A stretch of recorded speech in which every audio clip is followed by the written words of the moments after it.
Hello friends, welcome to my channel.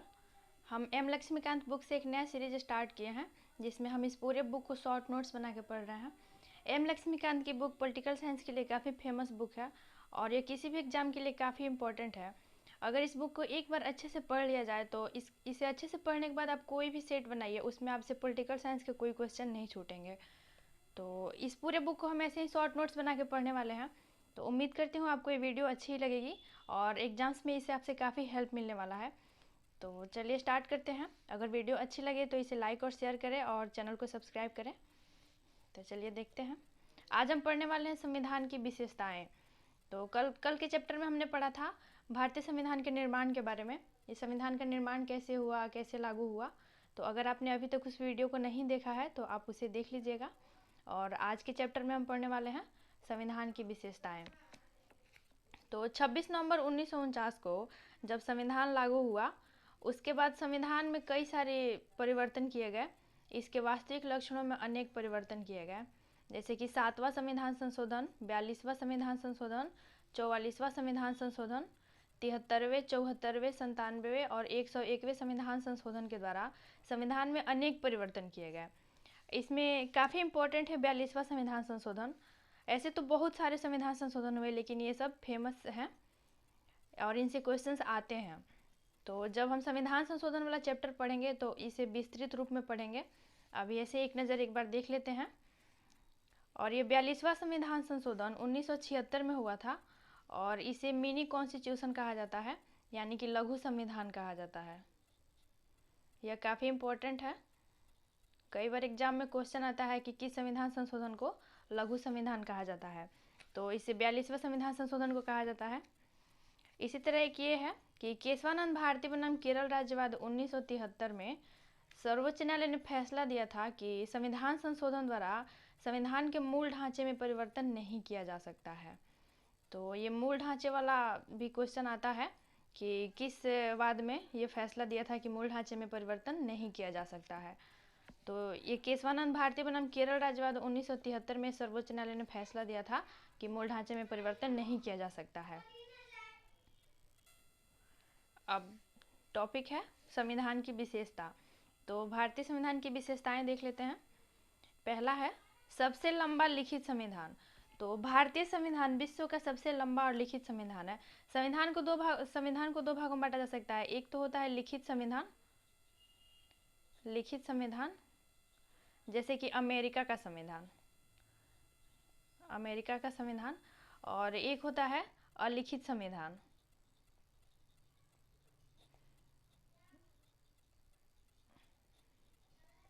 तो अलिखित संविधान है इंग्लैंड का संविधान। और भारत का संविधान सबसे लंबा लिखित संविधान है। मूल संविधान में जो 1949 को पारित हुआ था, जो संविधान 1949 में पारित हुआ था, उसमें 395 अनुच्छेद, 22 भाग, 8 अनुसूचियां और 1 प्रस्तावना थी। तो मूल संविधान में 395 अनुच्छेद, 22 भाग और 8 अनुसूचियां थी। और अभी जो वर्तमान में संविधान है, इसमें अनेक संशोधन द्वारा इसमें एक बहुत सारे अनुच्छेद जोड़े गए हैं और इसमें वर्तमान में 1 प्रस्तावना, 470 अनुच्छेद, 25 भाग और 12 अनुसूचियां हैं। ऐसे तो 22 मूल भाग है, लेकिन इसमें जो भाग 1 क, 2 क ऐसे करके जोड़ा गया है। तो अगर उस सब को लेकर नंबर वाइज देखा जाए तो इसमें 25 भाग है। और इस तरह भारतीय संविधान विश्व का सबसे लंबा और लिखित संविधान है। नेक्स्ट है विभिन्न स्रोतों से विहित। तो भारतीय संविधान के जो उपबंध लिए गए हैं, ये विभिन्न देशों के संविधान के स्रोतों से लिए गए हैं। तो भारतीय संविधान के उपबंध विभिन्न देशों से लिए गए और इसमें सबसे अधिक प्रभाव भारत शासन अधिनियम 1935 का पड़ा है। तो भारतीय संविधान पे सबसे अधिक प्रभाव भारत शासन अधिनियम 1935 का पड़ा है। और डॉक्टर भीमराव अंबेडकर ने कहा था कि भारतीय संविधान का निर्माण विश्व के कई संविधानों को छानने के बाद किया गया है। तो इससे आप एक याद रखिएगा, ये स्टेटमेंट में क्वेश्चन पूछ सकता है कि किसने कहा था कि भारतीय संविधान का निर्माण विश्व के कई संविधानों को छानने के बाद किया गया है। तो इसे डॉक्टर भीमराव अंबेडकर ने कहा था। अब भारतीय संविधान पर सबसे अधिक प्रभाव पड़ा है भारत शासन अधिनियम 1935 का। और इस संविधान के जो दार्शनिक भाग है वे अमेरिका और आयरलैंड के संविधान से लिए गए हैं और राजनीतिक भाग ब्रिटेन के संविधान से लिए गए हैं। नेक्स्ट पॉइंट है नम्यता और अनम्यता का समन्वय। तो भारतीय संविधान में नम्यता और अनम्यता का समन्वय है। नम्यता का होता है मतलब लचीला, और अनम्यता का होता है कठोर। तो भारतीय संविधान ना तो ज़्यादा कठोर है और ना ही लचीला है। भारतीय संविधान ना तो लचीला और ना ही ज़्यादा कठोर है, बल्कि ये दोनों का मिला जुला रूप है। तो यह दोनों का मिला जुला रूप है। लचीला संविधान वह होता है जिसमें संविधान संशोधन की प्रक्रिया काफ़ी सरल होती है, और कठोर संविधान वह होता है जिसमें संविधान संशोधन की प्रक्रिया काफ़ी जटिल होती है। तो भारतीय संविधान ना तो अधिक नम्य है और ना ही अधिक अनम्य है, यह दोनों का समन्वय है। और अनुच्छेद 368 में संविधान संशोधन की प्रक्रिया का वर्णन किया गया है। इसमें दो तरह से संविधान संशोधन की प्रक्रिया का वर्णन है। पहला है कि कुछ उपबंधों को संसद में विशेष बहुमत से संशोधित किया जा सकता है। इसे दोनों सदनों में उपस्थित और मतदान में भाग लेने वाले सदस्यों के 2/3 बहुमत और प्रत्येक सदन में कुछ सदस्यों के बहुमत से पारित किया जा सकता है। तो कुछ उपबंधों को संसद में विशेष बहुमत से जो पारित किया जाता है, उसमें दोनों सदनों में उपस्थित और मतदान करने वाले सदस्यों के 2/3 बहुमत से उसे पारित होना आवश्यक होता है, और प्रत्येक सदन में कुछ सदस्यों के बहुमत से भी उसे पारित होना आवश्यक होता है। और दूसरा पॉइंट है कि इसका दूसरा तरीका है कि संसद में विशेष बहुमत और कुल सदस्यों के आधे से अधिक राज्यों के अनुमोदन से संशोधन। तो संसद में विशेष बहुमत से पारित होने के बाद एक दूसरा तरीका है संविधान संशोधन का कि संसद में विशेष बहुमत से पारित होने के बाद कुल राज्यों के आधे से अधिक राज्यों से भी उसे पारित होना आवश्यक है।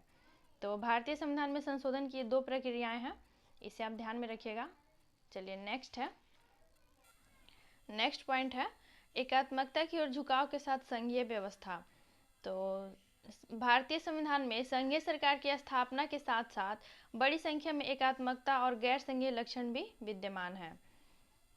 तो संविधान में कहीं भी संघीय शब्द का इस्तेमाल नहीं किया गया है, और इसका जो अनुच्छेद 1 है, भारतीय संविधान का जो अनुच्छेद 1 है, उसमें कहा गया है कि भारत राज्यों का संघ होगा। तो भारत राज्यों का संघ होगा तो इसके 2 अर्थ हैं। पहला है कि भारतीय संघ राज्यों के बीच समझौते का निष्कर्ष नहीं है, यानी कि भारतीय संघ राज्यों के बीच समझौते से नहीं बना है। और दूसरा है कि राज्यों को संघ से अलग होने का अधिकार नहीं है। तो राज्यों को अधिकार नहीं है कि वे संघ से अलग हो जाएं। तो भारत राज्यों का संघ है, इसके 2 अर्थ हैं, इसे आप ध्यान में रखिएगा। नेक्स्ट है सरकार का संसदीय रूप। तो भारत का जो संविधान है उसमें सरकार का संसदीय रूप अपनाया गया है, और यह संसदीय रूप किस देश से लिया गया है? तो यह ब्रिटेन के संसदीय तंत्र पर आधारित है। तो भारत में सरकार का संसदीय रूप ब्रिटेन के संसदीय तंत्र से प्रेरित है, और संसदीय व्यवस्था विधायिका और कार्यपालिका के मध्य समन्वय और सहयोग के सिद्धांत पर आधारित है, इसे भी आप याद रखिएगा। और ब्रिटिश संविधान से भारतीय संविधान का अंतर है, वो है कि भारतीय संसद संप्रभु नहीं है। ब्रिटिश संसद संप्रभु है, लेकिन भारतीय संसद संप्रभु नहीं है।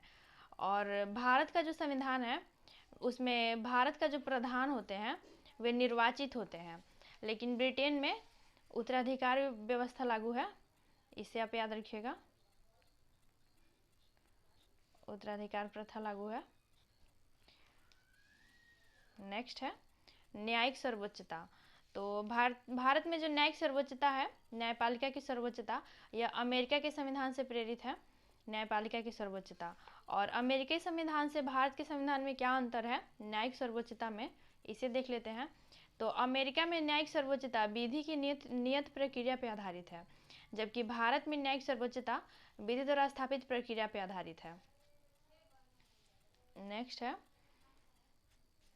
एकीकृत एवं स्वतंत्र न्यायपालिका। तो भारतीय न्यायपालिका अपने आप में एकीकृत होने के साथ साथ स्वतंत्र भी है।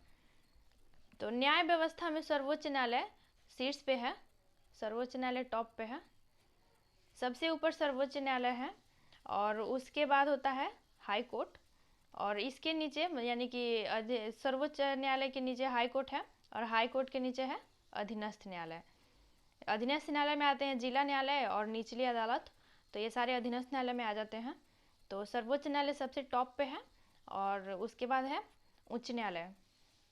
और सर्वोच्च न्यायालय को कुछ एक्स्ट्रा पॉइंट है सर्वोच्च न्यायालय से रिलेटेड कि सर्वोच्च न्यायालय एक संघीय अदालत है।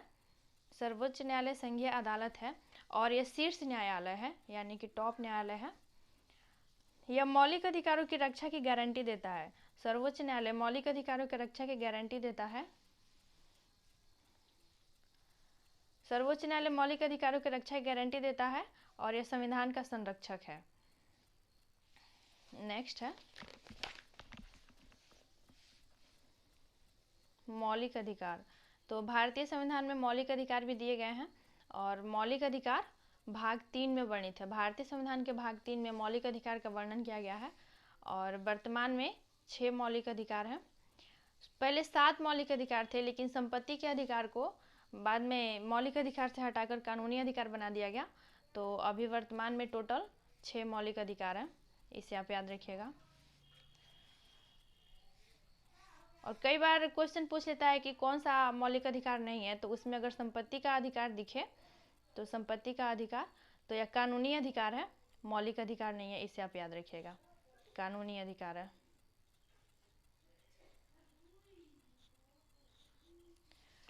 तो कौन कौन से मौलिक अधिकार है? तो पहला है समानता का अधिकार और समानता का अधिकार अनुच्छेद 14 से 18 के बीच में वर्णित है। सेकंड है स्वतंत्रता का अधिकार और यह अनुच्छेद 19 से 22 के बीच में वर्णित है। और थर्ड है शोषण के विरुद्ध अधिकार और यह अनुच्छेद 23 से 24 के बीच है। चौथा है धार्मिक स्वतंत्रता का अधिकार और यह अनुच्छेद 25 से 28 के बीच है। पांचवा है सांस्कृतिक एवं शिक्षा का अधिकार और यह अनुच्छेद 29-30 के बीच में है। और छठा है संवैधानिक उपचारों का अधिकार और इसका वर्णन अनुच्छेद 32 में किया गया है। तो जब हम मौलिक अधिकार वाला चैप्टर पढ़ेंगे तो इन सारे अधिकारों को विस्तृत रूप में पढ़ेंगे। अभी ऐसे हम देख लेते हैं संविधान की विशेषता पढ़ रहे हैं, तो ये सारे संविधान की विशेषताएं हैं, ये देख लेते हैं। और इन मौलिक अधिकारों का उद्देश्य क्या है? तो इन मौलिक अधिकारों का उद्देश्य है राजनीतिक लोकतंत्र की भावना को प्रोत्साहन देना और कार्यपालिका और विधायिका के मनमाने कानून पर ये निरोधक का कार्य करते हैं, निरोधक के रूप में कार्य करते हैं ये मौलिक अधिकार। कार्यपालिका और न्यायपालिका के मनमाने कानून पे निरोधक का कार्य करते हैं। अगर किसी व्यक्ति का मौलिक अधिकार का उल्लंघन होता है तो वह सर्वोच्च न्यायालय में जा सकता है। तो मौलिक अधिकार का उल्लंघन होने पे वह न्यायालय की शरण में जाता है और न्यायालय उसके अधिकारों को लागू करने के लिए 5 प्रकार के रिट जारी करता है, जैसे कि बंदी प्रत्यक्षीकरण, परमादेश, प्रतिषेध, उत्प्रेषण, अधिकार परीक्षा। ये 5 प्रकार के रिट हैं जिसे न्यायालय जारी करता है। तो जब हम मौलिक अधिकार वाला चैप्टर पढ़ेंगे तो उसमें रिट के बारे में और इन मौलिक अधिकारों के बारे में विस्तार से पढ़ेंगे। नेक्स्ट है राज्य के नीति निर्देशक तत्व। तो राज्य के नीति निर्देशक सिद्धांतों का वर्णन भाग 4 में किया गया है। भारतीय संविधान के भाग 4 में राज्य के नीति निर्देशक सिद्धांतों का वर्णन है और इनका वर्णन किया गया है अनुच्छेद 36 से 51 के बीच। और इनका कार्य क्या है? राज्य के नीति निर्देशक सिद्धांतों का कार्य क्या है? तो सामाजिक और आर्थिक लोकतंत्र को बढ़ावा देना इनका कार्य है। और नीति निर्देशक सिद्धांतों का उद्देश्य क्या है? तो इसका उद्देश्य है कल्याणकारी राज्य की स्थापना करना। तो कल्याणकारी राज्य की स्थापना करना नीति निर्देशक सिद्धांतों का प्रमुख उद्देश्य है। और इन नीति निर्देशक सिद्धांतों को कानूनी रूप में लागू नहीं किया जा सकता है, इसे आप याद रखिएगा, ये न्यायालय द्वारा परिवर्तनीय नहीं है। और एक पॉइंट है मिनर्वा मिल्स मामले 1980। मिनर्वा मिल्स मामले 1980, इसमें सर्वोच्च न्यायालय ने अपना फैसला दिया था कि भारतीय संविधान की नींव मौलिक अधिकारों और नीति निर्देशक सिद्धांतों के संतुलन पर रखी गई है। यानी कि इन दोनों के संतुलन से भारतीय संविधान का निर्माण हुआ है। मौलिक अधिकार और नीति निर्देशक सिद्धांतों से भारतीय संविधान का निर्माण हुआ है और भारतीय संविधान इन दोनों का समन्वय है, यानी कि दोनों में कोई श्रेष्ठ नहीं है, दोनों एक बराबर है और भारतीय संविधान इन दोनों का समन्वय है। नेक्स्ट पॉइंट है मौलिक कर्तव्य। तो मौलिक कर्तव्य प्रारंभ में संविधान में लागू नहीं था, इसे बाद में लागू किया गया 1976 के 42वें संविधान संशोधन द्वारा। तो इसे संविधान में शामिल कब किया गया? 1976 में। और सरदार स्वर्ण सिंह समिति की सिफारिश पर इसे 1976 में 42वें संविधान संशोधन द्वारा संविधान में शामिल किया गया और यह आपातकाल के समय में ही शामिल हुआ था। इसे आप याद रखिएगा, आपातकाल के समय।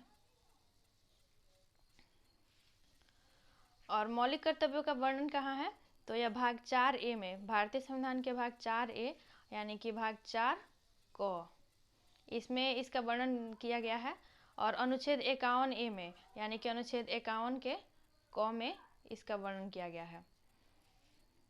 और अभी वर्तमान में कितने मौलिक अधिकार हैं, तो अभी वर्तमान में 11 मौलिक अधिकार है। इस प्रारंभ में इसमें 10 मौलिक अधिकार जोड़े गए थे और एक मौलिक अधिकार 86वें संविधान संशोधन द्वारा